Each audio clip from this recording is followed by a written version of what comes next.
tudo aquilo que pedido foi, ouvirei de sua boca, te abençoarei. Aleluia, glória a Deus, tu és maravilhoso, Senhor Jesus. Aleluia, aleluia, glória a Deus. Amém. Boa noite, graça e paz, amém. Louvado seja o nome do Senhor. Sabe, queridos, que a palavra de Deus diz: conheçamos e prossigamos a conhecer o Senhor. Na verdade, conhecer a Deus é um desafio e tanto. Um desafio para mim, um desafio para você, um desafio para todos nós conhecermos verdadeiramente a Deus. E quando nós começamos a conhecer a Deus, nós entramos num outro mundo. Não mais um mundo do natural, mas um mundo do sobrenatural, acima do natural. E eu quero convidar você nesta noite, que nós possamos alcançar esse mundo, o mundo do sobrenatural, onde Deus habita, essa quarta dimensão, onde nós não conseguimos ver, não conseguimos tocar, mas sabemos que existe, porque sentimos a presença maravilhosa de Deus. Feche os teus olhos nesse momento agora. Eleva os teus pensamentos ao Senhor nesse momento agora. Eu sei que talvez você tenha vindo e você talvez esteja triste, decepcionado com alguma coisa. Talvez você esteja preocupado, perturbado com algo que está acontecendo com você, na tua família, nos teus negócios. Mas nós conhecemos um Deus que vai além do que nós pedimos ou pensamos. Conhecemos um Deus que pode todas as coisas, que para Ele não há nada que seja impossível, pois a sua palavra diz: agindo eu, quem impedirá? O nosso Deus, Ele pode todas as coisas. Eu quero que você agora coloque toda a tua atenção nele, que você fixe os seus pensamentos nele.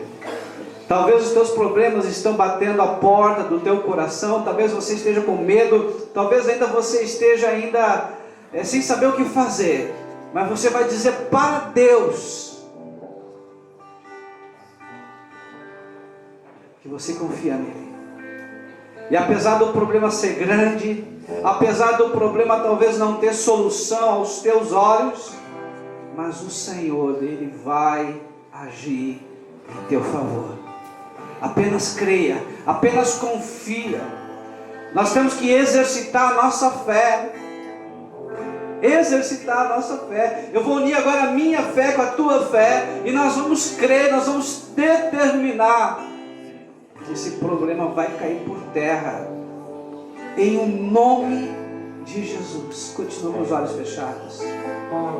Deus amado, Deus bendito, nós cremos, Senhor, na tua ação, cremos, Senhor, no teu poder, cremos, Senhor, que quando tu ages, ninguém pode impedir a ação do Deus vivo. Cremos que o Senhor pode todas as coisas. Por isso agora, ó Pai, nós te pedimos,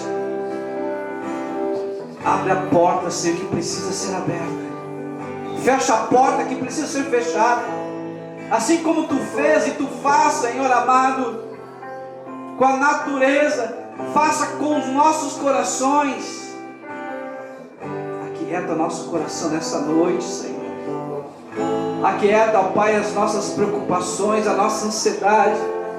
Nós queremos colocar tudo em tuas santas e benditas mãos, porque sabemos que o Senhor pode todas as coisas. E nós queremos descansar em Ti, pois a Tua palavra diz: agrada-te do Teu Senhor, e Ele estabelecerá os desígnios do teu coração. Confia no Senhor, entrega o teu caminho ao Senhor, e o mais Ele fará.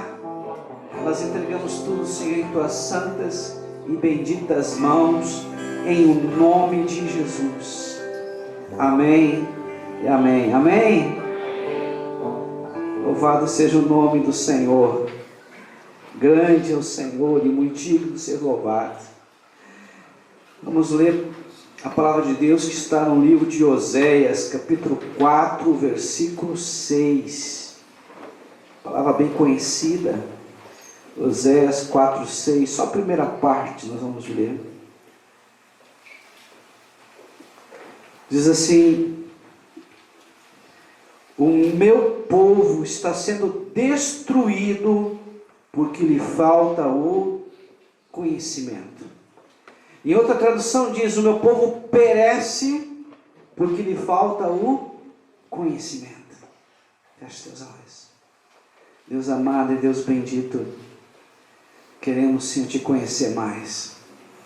Talvez ainda haja, Senhor amado, alguma coisa ainda que possa querer impedir que o Senhor possa falar, Senhor, diretamente à nossa mente, e que essa palavra não venha trazer frutos de arrependimento, mudança de vida, Senhor. Por isso agora, Pai, nós colocamos nossas vidas no Teu altar e Te pedimos, Senhor, que o Senhor possa abrir os nossos ouvidos espirituais para ouvir a Tua voz e obedecer, em o nome de Jesus. Amém e amém. Amém, queridos. Louvado seja o nome do Senhor. Pode sentar.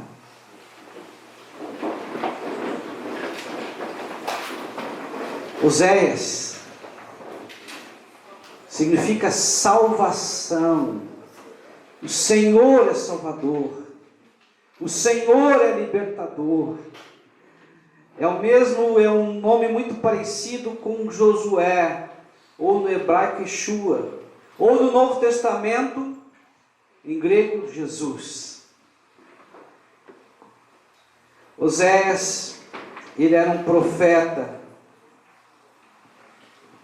e ele foi usado por aproximadamente 35 anos para o povo de Israel, as 10 tribos do norte, depois que houve a separação do povo de Israel, ficando 2 tribos com Judá e 10 tribos com Jeroboão e 2 tribos com Roboão.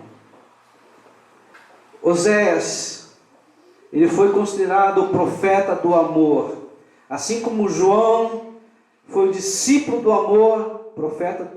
O profeta Oséias era conhecido como também o profeta do amor. Algo interessante aconteceu com Oséias. Deus disse para Oséias: Oséias, eu quero que você se case com uma prostituta. Imagina se fosse você hoje. Você solteiro, pensando em se casar, pensando como seria a tua esposa, e Deus falasse contigo que Ele queria que você se casasse com uma prostituta. E o pior, a questão até não era casar com uma prostituta, porque de repente ela poderia se converter e poder mudar os seus hábitos, o seu comportamento. A grande questão era que Deus estava falando para Oséias: Oséias, eu quero que você se case com uma prostituta, e ela vai continuar prostituindo. Ela não vai ser apenas tua. Que situação para esse profeta. Ele amava a Deus. Ele sabia discernir a voz de Deus, a voz do diabo e a voz do seu próprio coração. E ele obedeceu à voz de Deus. Muito interessante. Na verdade, quando Deus falou isso, Deus queria ensinar algo para nós hoje, para Israel naquele tempo presente, para nós hoje, que assim como Oséias, Deus estava se sentindo traído por causa da infidelidade do seu povo, porque o seu povo estava tendo relacionamento com outros deuses. Aquele povo de Israel ele acendia, como se diz, uma vela para Deus, outra vela para outros deuses. Ele não se contentava, não bastava servir apenas o Deus de Israel, mas ele servia a outros deuses. E entre outros deuses, tinha um em especial chamado Baal, que era um deus cananeu, um deus da fertilidade, um deus da chuva. Era um deus assim que era muito idolatrado, honrado, prestigiado naquela época. Não era proibido, como profeta, ele casar-se com uma prostituta. Apenas os sacerdotes tinham uma proibição. No livro de Levítico, capítulo 21, versículo 7, fala dessa proibição. Então ele não estava proibido pela lei casar-se com uma prostituta. Oséias, o profeta aqui, ele representa então o Deus, o nosso Deus Todo-Poderoso, que ele se sente como se fosse um marido traído. Casou-se com uma prostituta chamada Gomer. E essa Gomer, a esposa dele, então, representa a nação de Israel. Uma nação infiel, uma nação pecadora, idólatra e violenta. Nasceram alguns filhos dessa relação. O primeiro filho se chama Jezreel, que significa Deus semeia ou Deus dispersa. Esse filho, na verdade, ele tinha uma simbologia.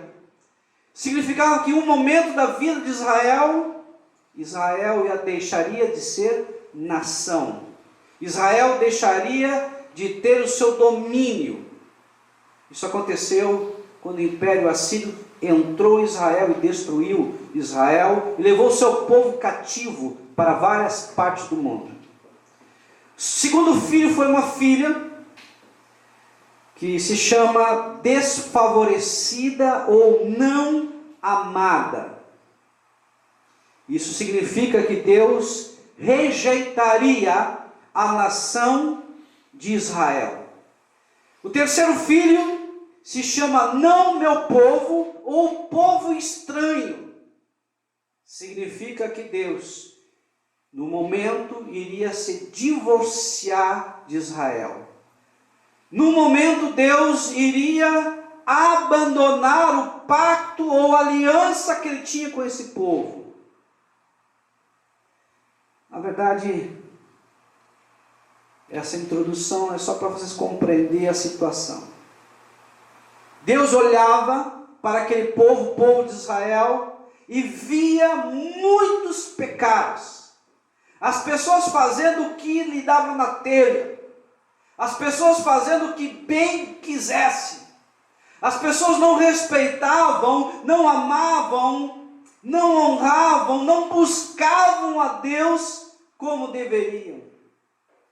E Deus disse para seu profeta, então case com uma prostituta. E o profeta sentiu na carne o desprezo. Ele amar alguém, tratar bem essa pessoa e ao mesmo tempo saber que ela em algum momento iria trair. E ela começou a trair ele e depois abandonou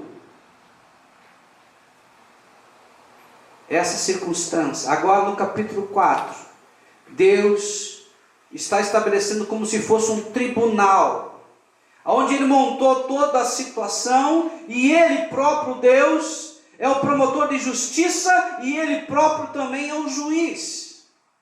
Então no capítulo 4 de Oséias, é como se vocês entrassem dentro de um tribunal e agora estava diante do justo juiz. Esse justo juiz agora estava analisando o caso. E o caso era que o povo de Israel não amava a Deus verdadeiramente. O povo de Israel era um povo estranho a Deus. O povo de Israel era um povo distante de Deus. O povo de Israel era um povo rebelde, desobediente a Deus. E aí que nós entramos com a palavra que nós falamos. O meu povo foi destruído porque lhe faltou conhecimento. Hoje, o povo de Deus é a igreja de Deus. O povo de Deus sou eu, é você, somos nós. E nós temos que aprender muito com o passado. O passado nos ensina muitas coisas. Quantas coisas nós aprendemos com os nossos pais? Quantas coisas nós aprendemos com os nossos avós? Quanta bagagem hoje nós trouxemos porque aprendemos uma família estruturada. Mas também quantas coisas muitas vezes nós aprendemos de uma forma errada, fazer as coisas de uma forma distorcida. Quantos vícios nós trouxemos também dos nossos lares, porque talvez faltasse estrutura, conhecimento, orientação dentro de princípios da palavra de Deus. Nós somos o povo de Deus e podemos e devemos aprender muito com a palavra do Senhor, examinando-a, verificando-a e pegando os princípios dela para nós hoje poder viver. Aqui diz: faltou o conhecimento. Esse falta de conhecimento, na verdade, se chama ignorância. E a palavra ignorância, no hebraico, significa escuridão, trevas.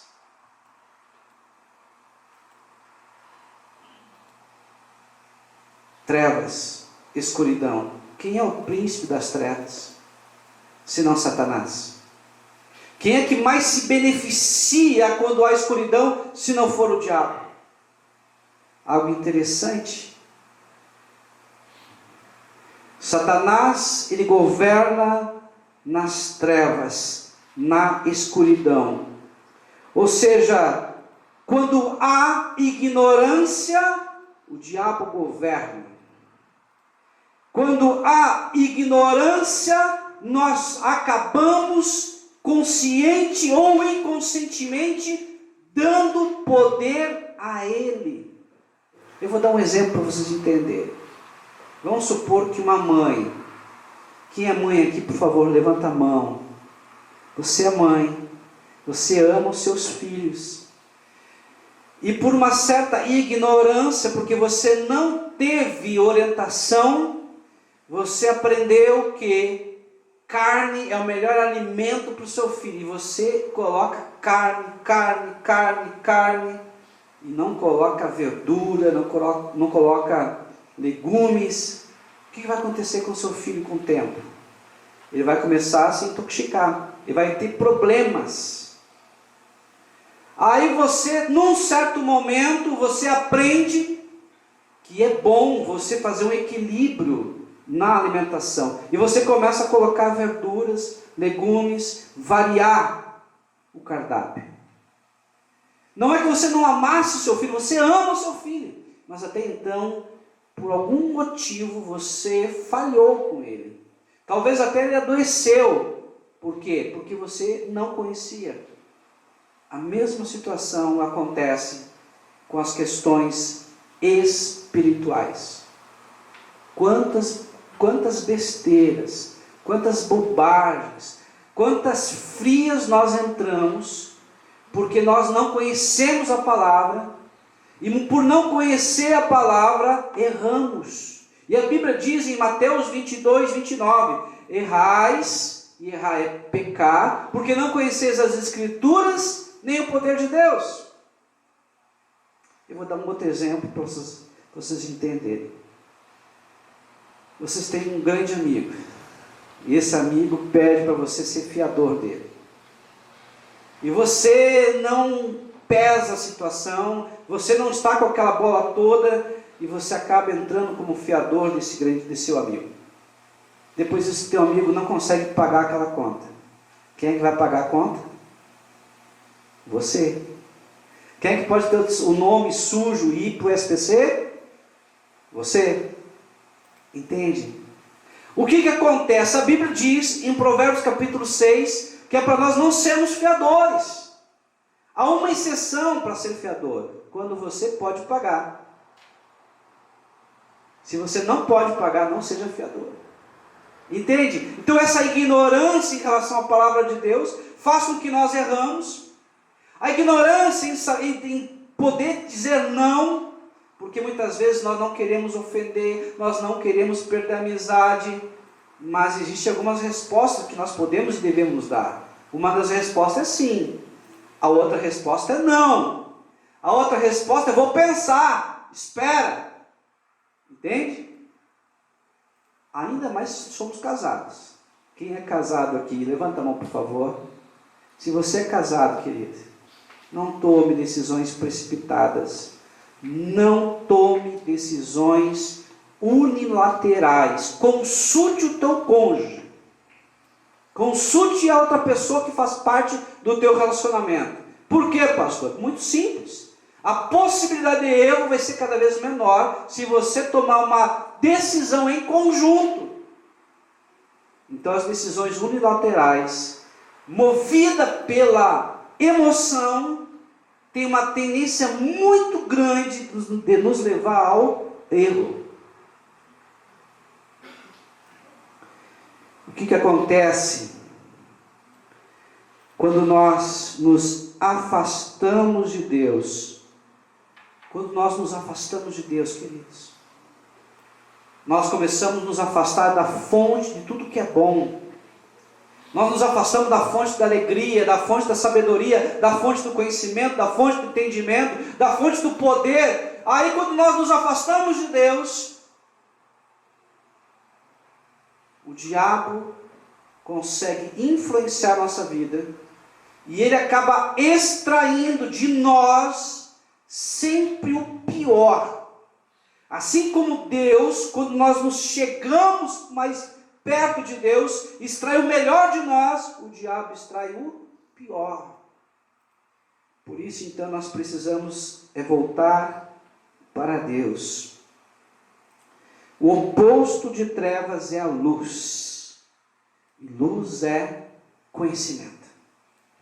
A Bíblia diz que Jesus, ele é a luz do mundo. Em João 8,32 diz: e conhecereis a verdade, e a verdade vos libertará.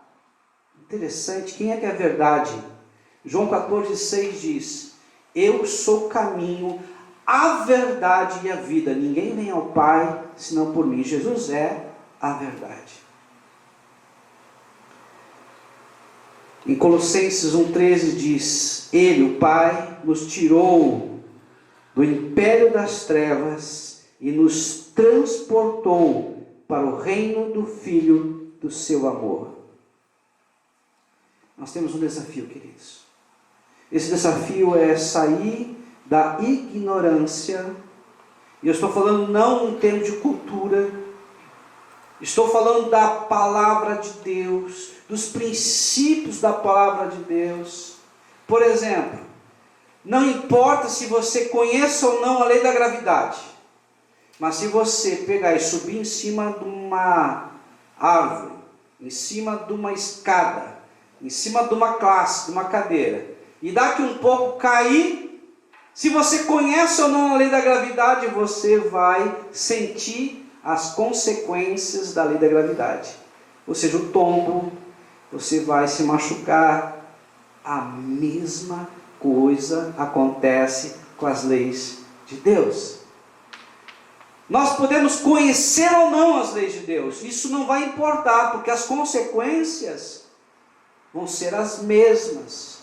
Agora, quando eu conheço a lei de Deus, e eu sei o que Deus está me orientando, me mandando fazer, eu faço o contrário à lei de Deus, eu vou ter problemas. Naquele momento que eu estou contrariando a lei de Deus, eu estou alimentando o poder do diabo, o poder das trevas.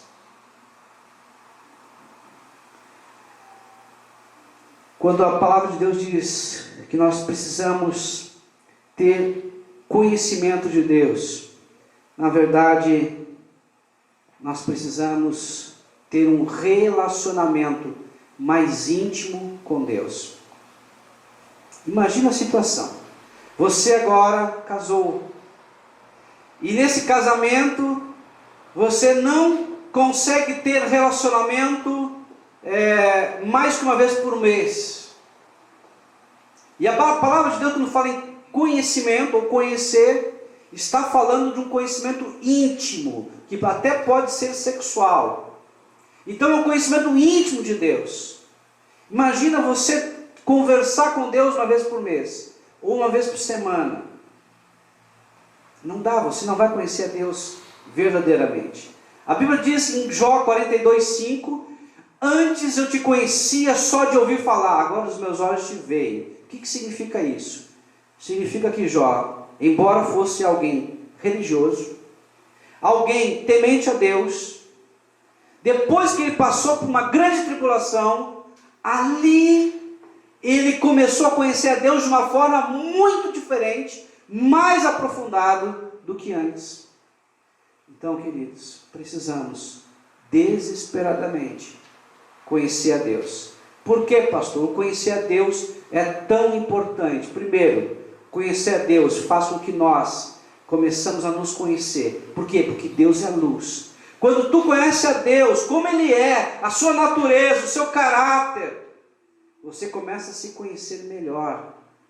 Você tem uma postura diferente para agir. Você consegue ter uma clareza das situações. Deus, Ele é a fonte do nosso conhecimento. Provérbios capítulo 2, versículos 6 e o 9 a 11 nos fala sobre isso. Conhecer, só por conhecer, significa apenas ter informações, apenas conhecer fatos, e só isso não vai resolver. Quando ele fala da inteligência nesse versículo, está falando sobre significado e princípios desse entendimento. Mas nós temos que ir um passo além, que significa ir para a sabedoria. E a sabedoria, na verdade, nos mostra o que nós devemos fazer. Nos diz qual é a aplicação desse conhecimento. Imagina só, você compra um aparelho. O aparelho é muito bom, mas você não lê o manual de instrução. E você deixa de pegar esse aparelho e fazer com que ele seja melhor utilizado. Você usa ele apenas com poucos aplicativos, poucas utilidades, enquanto esse aparelho tem muitas utilidades. Deus é algo semelhante. Talvez você conheça Deus só como Deus que é amor, mas você não conheça Deus como um provedor, sustentador. Talvez você conheça Deus como provedor, mas não conhece a Deus como Deus de paz. E você vive em ansiedade, preocupação, nervosismo. Talvez você conheça a Deus como um Deus de paz, mas não conhece a Deus como um Deus de justiça. E na hora de você aplicar a justiça, na hora de você exercer a justiça, na hora de você buscar a justiça, você não conhece esse Deus de justiça. Quando nós conhecemos a Deus como Ele realmente é, nós começamos a nos conhecer melhor. E nos conhecendo também, e conhecendo a Deus, nós podemos vencer todas as dificuldades que vêm pela frente. Quando Deus escolheu Oséias, e Oséias, ele fez aquilo que Deus mandou ele fazer. Ele casou-se com essa prostituta, teve filhos com essa prostituta, sabia que ela ia trair, ela traiu. E Deus disse: agora você vai onde ela está, traga ela de volta para casa, para sua casa, e a restaure. Restaure o seu casamento, restaure a sua vida. Ele obedeceu, ele trouxe. E a palavra de Deus diz que Deus restaurou esse casamento. Assim como Deus restaurou o casamento lá de Oséias, Deus vai restaurar um dia a nação de Israel. Eu não sei você, mas eu decidi dizer para Deus que eu preciso dele, dependo dele. dizer para Deus os meus defeitos, as minhas falhas. Você já fez isso com Deus? Já olhou para dentro de si? Já viu onde está errando, onde está pecando? Já viu que muitas vezes você, mesmo sem querer, acaba se distanciando de Deus? Porque assim como aconteceu com Israel, pode acontecer com as nossas vidas. Sabe o que aconteceu com Israel? Por causa da distância de Deus, eles acabaram sendo destruídos. Eu não sei você, mas eu não consigo viver sem Deus. Eu não consigo mais pensar um dia longe da presença de Deus. Eu não consigo pensar, ficar vivendo essa vida e a vida minha não agradar a Deus. Quando eu erro, quando eu peco, há uma tristeza muito grande dentro de mim. E essa tristeza é pelo fato que eu estou desagradando ao meu Pai. Quando eu faço algo que eu sei que está errado, a minha consciência já me acusa. É como se fosse uma sirene tocando dentro de mim. E essa sirene me avisando dos meus erros. E eu procuro consertar o mais rápido possível. Porque eu não consigo me imaginar longe do meu Pai. E eu confesso os meus pecados. Eu me arrependo. Arrependimento significa uma dor profunda, significa choro, significa, se eu pudesse voltar atrás, não faria nada daquilo que eu fiz. Arrependimento significa eu mudar de comportamento. E há arrependimento genuíno quando nós mudamos o nosso comportamento. Não vamos mais fazer aquilo que gostaríamos de fazer, mas sim o que Deus mandou fazer. Por quê? Porque é o melhor.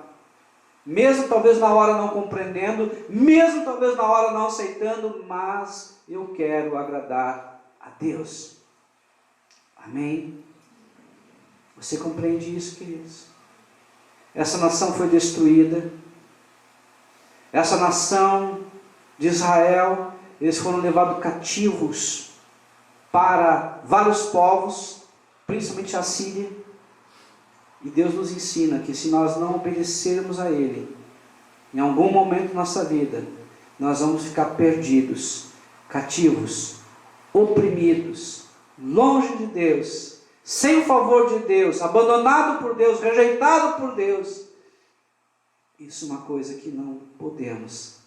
Talvez um dia nós já estivemos longe dos caminhos de Deus, mas nós sentimos na pele o que é ficar longe de Deus. Não vamos voltar atrás.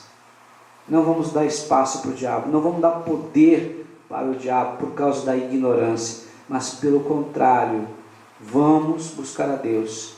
Vamos buscar Jesus. Vamos buscar a luz. Aquele que pode nos orientar a um caminho bom. Aquele que pode nos dar vitória. Aquele que nos ama de verdade, já provou o seu amor lá na cruz do Calvário. Amém? Vamos ficar em pé?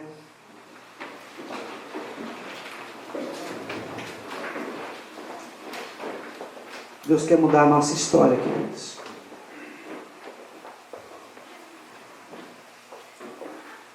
Há muitas pessoas ainda também distantes do Senhor, que não conhecem realmente a sua vontade.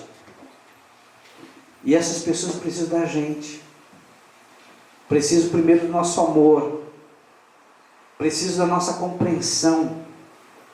Precisam da nossa ajuda. Precisam que alguém fale essa palavra que pode mudar a história desse homem e dessa mulher. E você tem essa palavra que pode mudar profundamente a história dessa vida. Quantas e quantas pessoas hoje, nesse momento agora, estão de repente no mundo das drogas, estão de repente no mundo da prostituição, estão de repente perdidos desamparados, deprimidos, desanimados, depressivos, longe de Deus. Mas nós conhecemos essa palavra. A palavra de Deus diz que a letra mata, mas o Espírito vivifica. Essa palavra que é viva e eficaz, mais cortante que espada de 2 gumes, capaz de penetrar na divisão entre juntas e medulas, entre alma e espírito. Essa palavra tem o poder de mudar a história dessa pessoa. E eu e você, nós conhecemos essa palavra. Nós conhecemos o dono dessa palavra. Nós conhecemos aquele que era, que é e que há de vir. Então nós temos um compromisso de levar essa palavra para essa pessoa. Amém? Feche os teus olhos nesse momento agora. Coloca a mão na altura do teu coração. Senhor, nós colocamos agora, ó Pai, nossas vidas no teu altar. Sabemos, ó Deus amado, quanto essa palavra tem que falar ao nosso coração. E talvez, ó Deus, se essa palavra não falou tão forte, é porque ainda temos algo, Senhor, que está atrapalhando, impedindo, Senhor, que essa palavra fale. Mas agora, Senhor, Espírito Santo de Deus, esteja, Senhor amado, a quebrar, Senhor amado, toda a resistência, quebrar, Senhor amado, tudo aquilo que impeça o teu agir. Opera o teu sobrenatural sobre nossas vidas. Glorifica o teu nome, Senhor, e nos usa com graça, usa com poder, e principalmente nos usa com amor, Senhor. Que possamos levar o teu amor a essa pessoa e ajudá-la, Senhor, a sair, ó Deus amado, do império das trevas, do domínio de Satanás, e ser levado e conduzido, Senhor, ao reino do Filho do seu amor. Nos ajuda, Senhor, em o nome de Jesus. Amém.